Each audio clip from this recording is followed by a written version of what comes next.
So much of the big issues facing our country, the voice for the voiceless, the voice for working people, has been the trade union movement. They've campaigned around fair pay for social care workers, campaigning for a fair deal for local government, campaigning for fair delivery of our health and social care system, challenging getting decent fares in our transport infrastructure, particularly rail fares, and trying to get competent government across the country. And people often think about the campaigns of the trade union movement and believe that somehow they're only campaigning on pay and conditions. That's never been the approach of the trade union movement. Of course they're campaigning for fair pay, of course they're campaigning for good conditions for workers, but they're also campaigning for quality delivery of public services, good government, good use of public money, and a stronger economy that works for working people across the country.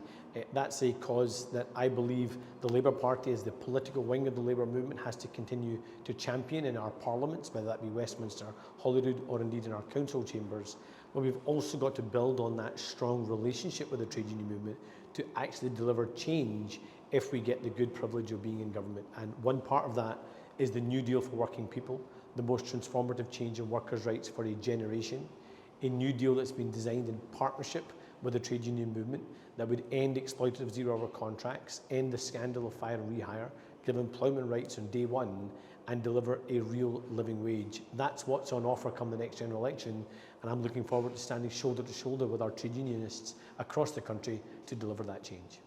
Thank you. You've always been a friend of trade unions and a big supporter of trade unions. We'd just like to very briefly go into your personal history with trade unions. Look, and throughout my entire time, I started my working life as an NHS dentist, and I recognised then the important role of the trade unions, the important campaigning role, but also the important role in the build-up of our health and social care system, the birth of the NHS, which was in part down to the hard-working campaigning of our trade union movement.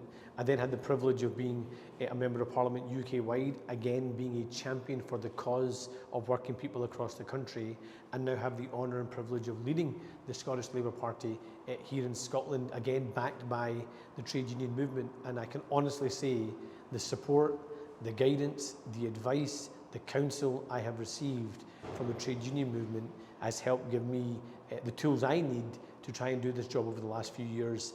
And I think we owe it to the wider trade union movement, who have stood shoulder to shoulder with us as a Labour Party through the dark times, not just the good times.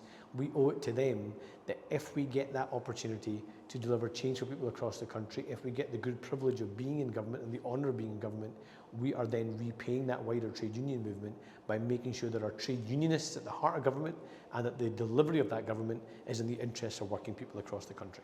Thank you. And just lastly, we're discussing Palestine, solidarity with Palestine. Would you like to talk a bit about Labour and your support for Palestine and the ceasefire? Well, again, the trade union movement has always been a force for good and has always been an internationalist movement rather than a nationalist movement. It has always fought for fairness, equality and justice at home, but has always campaigned for fairness, justice and equality around the globe as well. And that's why the trade union movement has been right to demand an immediate ceasefire in Gaza. It's right to call for the immediate release of hostages. It's right to be campaigning for immediate access to humanitarian aid and for a two-state solution where the people of Israel and Palestine can live with peace and justice. But I think it's also important to stress that this is a trade union movement that doesn't just campaign for peace and prosperity in one part of the world, it campaigns for peace and prosperity in all parts of the world and for the cause of working people in every country around our globe. So I'm really proud to be part of that wider trade union family campaigning for that fairer, more equal and more just world.